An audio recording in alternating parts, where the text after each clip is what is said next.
Chapter 7. A Message Full of Holes. It was the printing that sparked Lena's curiosity.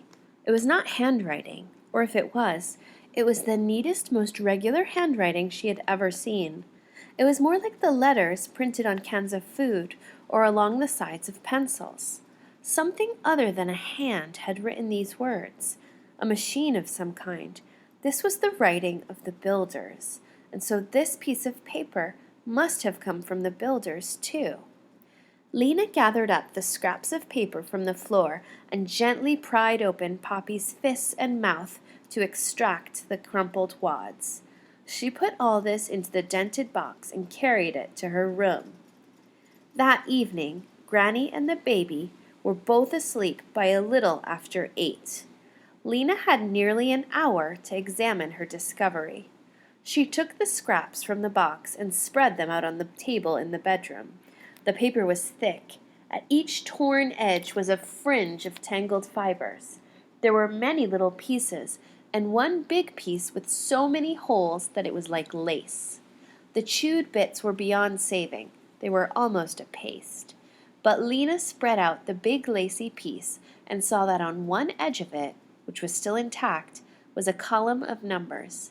She collected all the dry scraps and puzzled over them for a long time, trying to figure out where they fit into the larger piece.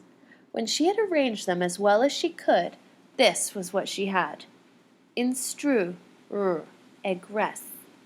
This of doc, instric, secur, period of ears. Prepare, made for, in ha, city, as fall. 1. Exp, riv, ip, orc. 2. Ston, marked with E by j. 3. Ade, down, iverb, nk. To edge, up, 8, low. 4. Axe to the wat, r. Find door of bow, cur. Ke, behind small steel pan. The right, rem, e, open dough. 5. Oat. Stocked with neck, oop, ent. Back, ont, s, eat. 6. Usi, ops, loe, ter. Head dow, st. Us, pa, av, x, and assist over rap. 7. Approx 3 hours. Decem, follow, pat. Lena could make sense of only a few words here and there. Even so, something about this tattered document was exciting. It was not like anything Lena had ever seen. She stared at the very first word at the top of the page, instru, and she suddenly knew what it must be. She'd seen it often enough at school. It had to be the beginning of instructions. Her heart began knocking at her chest like a fist at the door. She had found something. She had found something strange and important. Instructions for something. But for what? And how terrible that Poppy had found it first and ruined it. It occurred to Lena that this might be what her grandmother had been talking about for so long. Perhaps this was the thing that was lost. But of course, not knowing what had been lost, Granny wouldn't have recognized the box when she saw it. She would have tossed it out the closet just as carelessly as she tossed everything else. Anyhow, it didn't matter whether this was the thing or not the thing. It was a mystery in itself, whatever it was, and Lena was determined to solve it. The first step was to stick the scraps of paper down. They were so light that a breath could scatter them. She had a little bit of glue left in an old bottle. Painstakingly, she put a dot of glue on each of the scraps and pressed each one onto its place on one of her precious few remaining whole sheets of paper. She put another piece of paper on top of this and set the box on top to flatten everything down. Just as she finished, the lights went out. She'd forgotten to keep an eye on the clock on her windowsill. She had to undress and get in bed in the dark. She was too excited to sleep much that night. Her mind whirled around, trying to think what the message she'd found might be. She felt sure it had something to do with saving the city. What if these instructions were for fixing the electricity, or for making a movable light? That would change everything. When the lights went on in the morning, she had a few minutes before Poppy wakened to work at the puzzle. But there were so many words missing. How could she ever make sense of such a jumble? As she pulled on her red jacket and tied the frayed and knotted laces of her shoes, she thought about it. If the paper was important, she shouldn't keep it to herself. But who could she tell? Maybe the messenger captain. She would know about things like official documents. "Captain Fleery," Lena said when she got to work, "would you have time to come home with me later on today? Just for a minute? I found something I'd like to show you." "Found what?" asked Captain Fleery. "Some paper with writing on it. I think it might be important." Captain Fleery raised her skinny eyebrows. "What do you mean important?" "Well, I'm not sure. Maybe it isn't. But would you look at it anyway?" So that evening, Captain Fleery came home with Lena and peered at the bits of paper. She bent down and inspected the writing. "Fall," she said. "Axe, rem, aunt. What kind of words are these?" "I don't know," said Lena. "The words are all broken up because Poppy chewed on them." "I see," said Captain Fleery. She poked at the paper. "This looks like instructions for something," she said. "A recipe, I suppose. Small steel pan. That would be what you cook it with. But who would have such perfect small writing?" "That's the way they wrote in the old days," said Captain Fleery. "It could be a very old recipe." "But then why would it have been kept up in this beautiful box?" She showed the box to Captain Fleery. "I think it was locked up in here for some reason, and you wouldn't lock up something unless it was important." But Captain Fleery didn't seem to have heard her. "Or," she said, "it could be a school exercise, someone's homework that never got turned in." "But have you ever seen paper like this? Doesn't it look like it came from someplace else, not here?" Captain Fleery straightened up. A look of puzzlement came across her face. "There is nowhere but here," she said. She put both her hands on Lena's shoulders. "You, my dear, are letting your imagination run away with you. Are you overtired, Lena? Are you anxious? I could put you on short days for a while." "No," said Lena. "I'm fine, I am. But I don't know what to do about—" She gestured toward the paper. "Never mind," said Captain Fleery.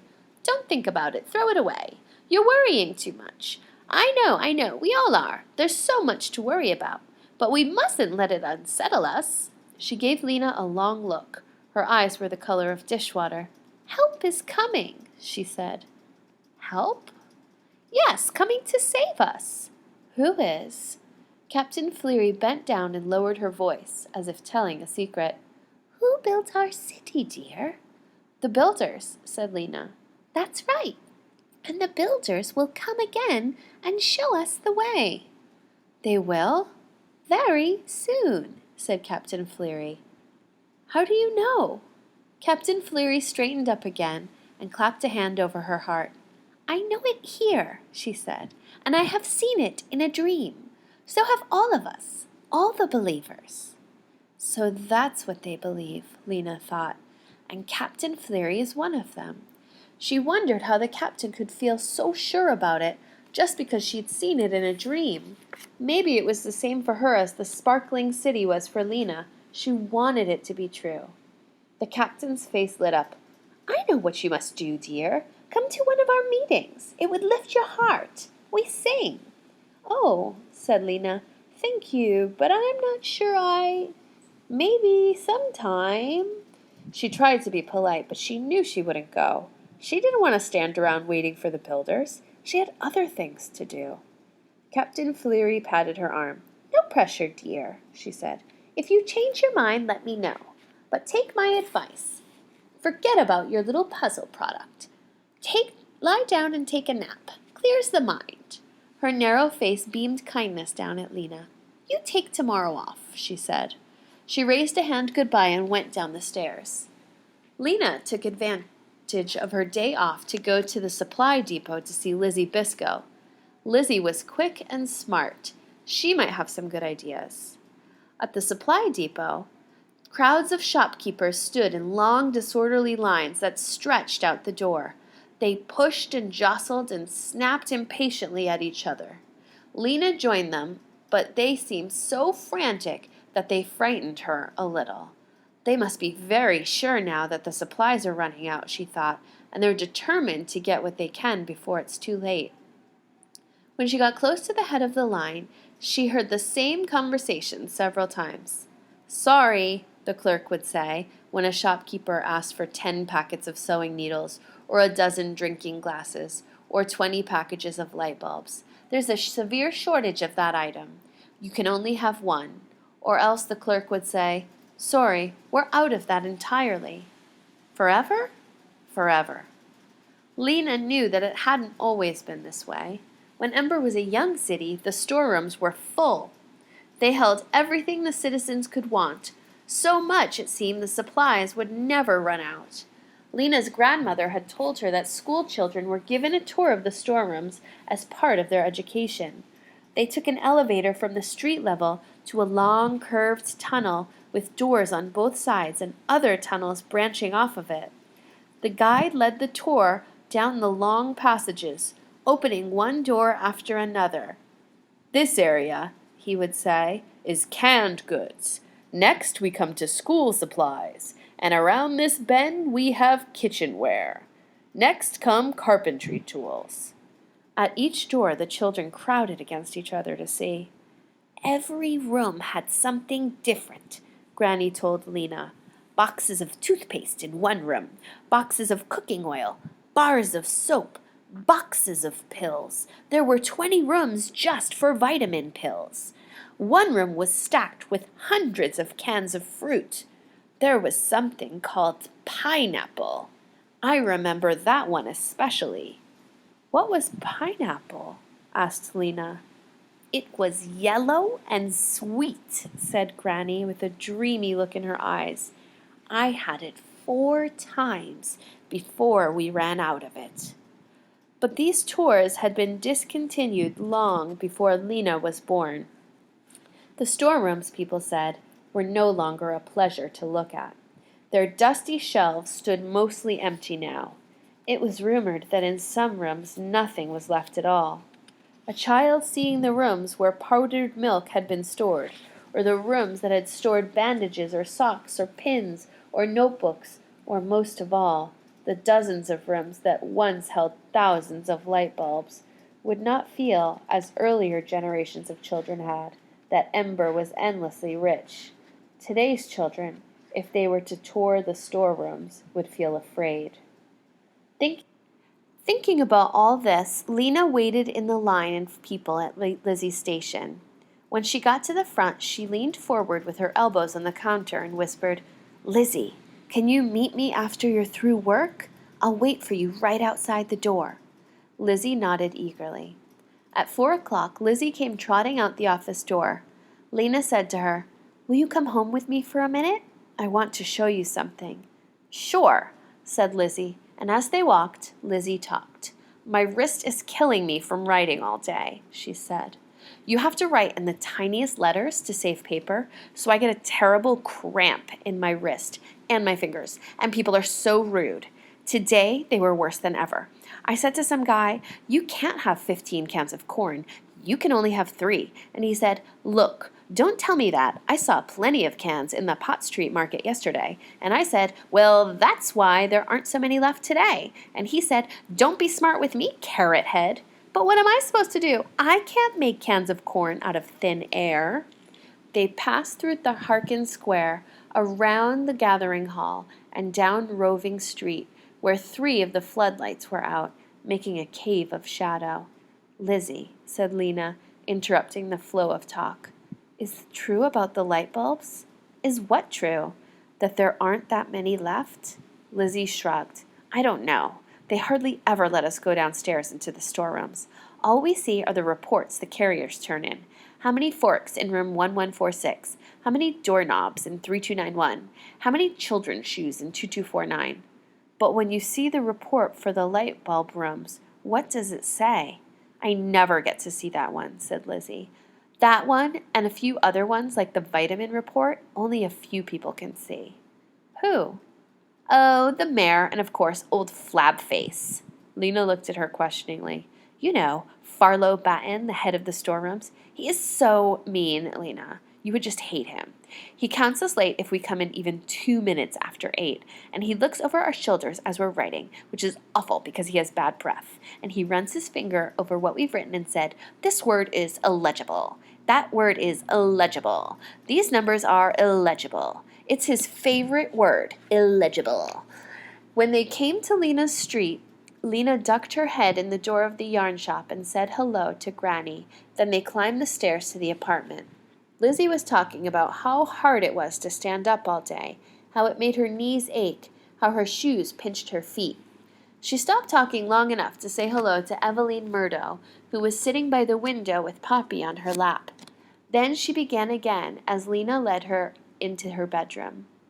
Lena, where were you when the big blackout came? She asked, but went right on talking without waiting for an answer.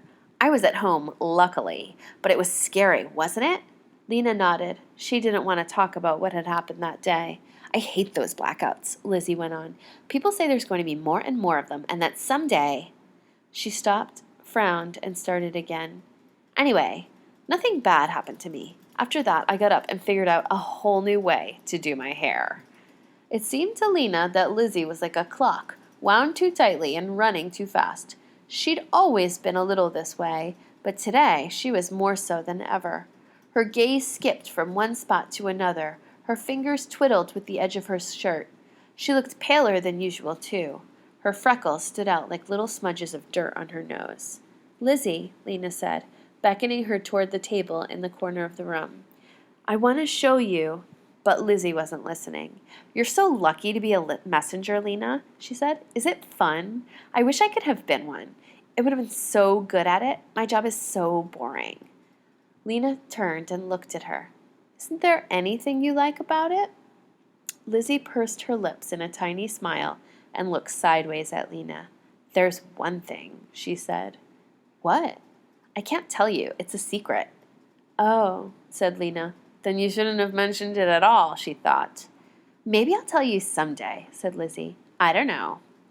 Well, I like my job, Lena said, but what I wanted to talk to you about was what I found yesterday. It's this. She lifted the box away and took up the piece of paper covering the patched-together document.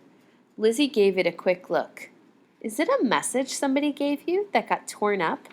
No, it was in our closet. Poppy was chewing on it. That's why it's torn up. But look at the writing on it. Isn't it strange? Uh-huh, said Lizzy. You know who has beautiful handwriting? Mila Bone, who works with me. You should see it. It's got curly tails on the Y's and the G's and fancy loops on the capital letters. Of course, Flabface hates it. He says it's illegible. Lena slid the piece of paper back over the pasted-down scraps. She wondered why she had thought Lizzy would be interested in what she'd found. She'd always had fun with Lizzy, but their fun was usually with games. Hide and seek, tag, the kinds of games where you run and climb. Lizzy never had been much interested in anything that was written on paper. So Lena quietly put the document back in its place, and she sat down with Lizzy on the floor. She listened and listened until Lizzy's chatter ran down. I'd better go, Lizzy said. It was fun to see you, Lena. I miss you. She stood up. She fluffed her hair. What was it you wanted to show me? Oh, yes, the fancy writing. Really nice. Lucky you to find it. Come and see me again soon, all right? I get so bored in that office.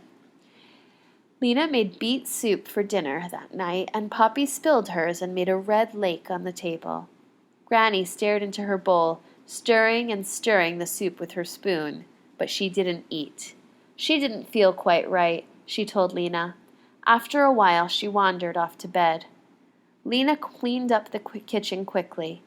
As soon as her chores were out of the way, she could get back to studying her document.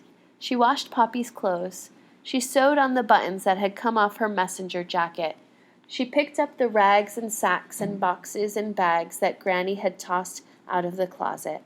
And by the time she had done all this and put Poppy to bed, she still had almost half an hour to study the fragments of paper.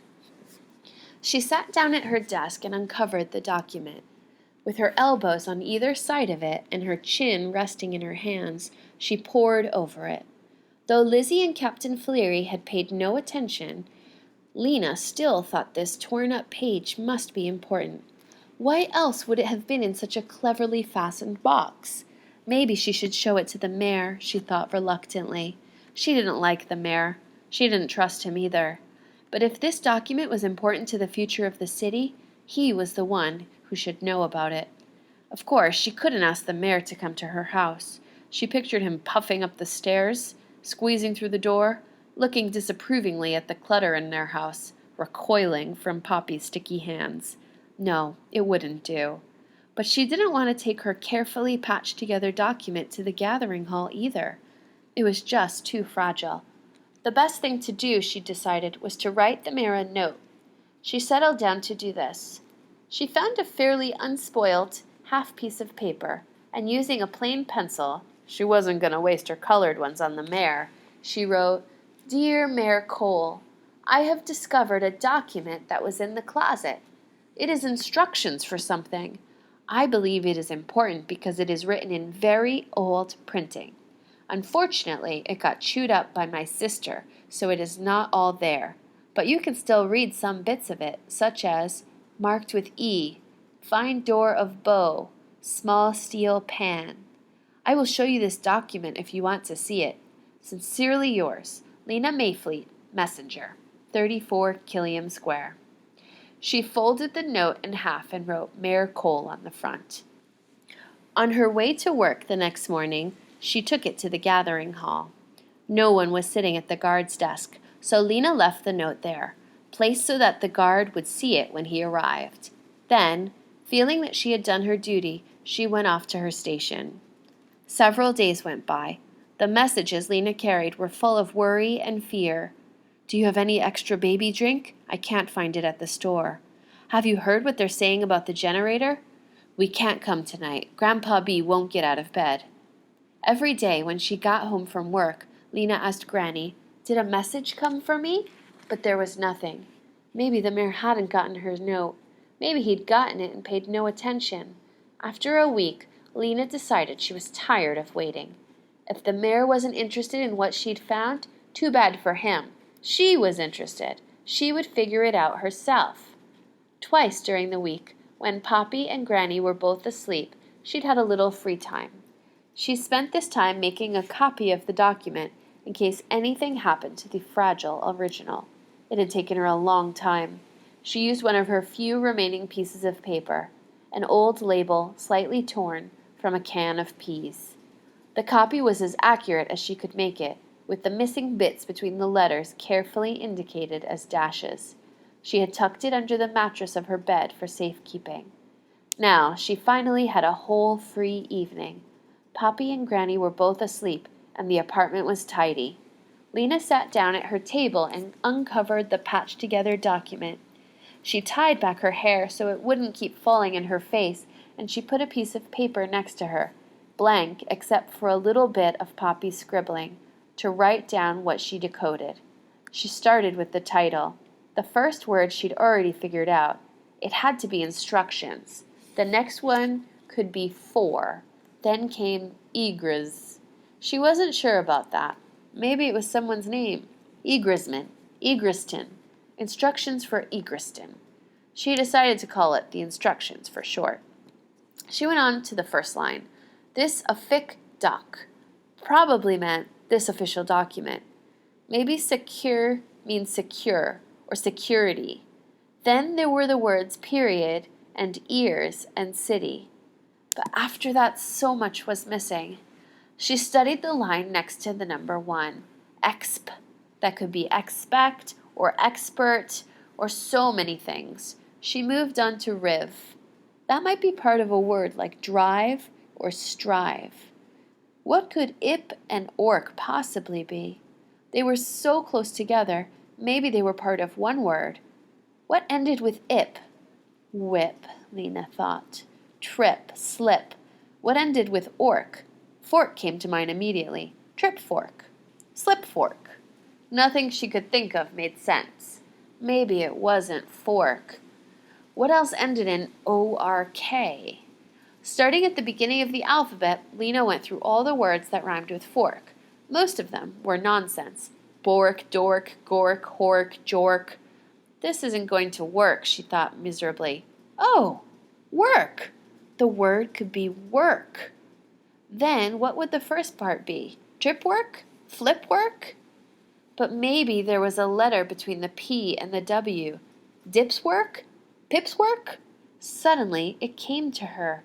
Pipeworks! Pipeworks! That had to be it. Something in this message was about the pipeworks. Lena looked back at exp and riv. Riv! That could be river. Rapidly, she ran her eyes down the page. In line 3, she saw iverb ink. That looked like riverbank, and the word door jumped out at her from line 4, whole on its scrap of paper. Lena took a deep breath. A door! What if it was the one she'd wished for, the one that led to the other city? Maybe her city was real after all, and these instructions were for finding it. She wanted to leap from her chair and shout. The message had something to do with the river, a door, and the pipeworks. And who did she know who knew about the pipeworks? Dune, of course.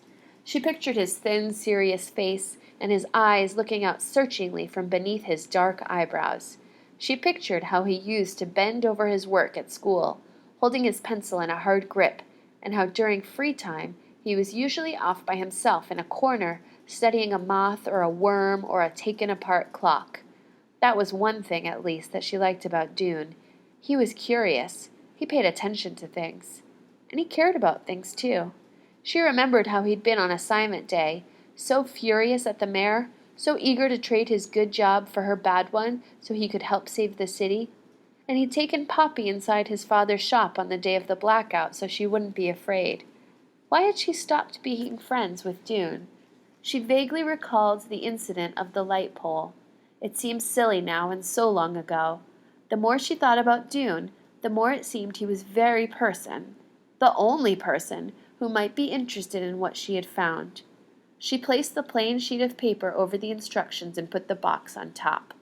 I'll go and find Dune, she thought. Tomorrow was Thursday, their day off. She would find him tomorrow and ask for help.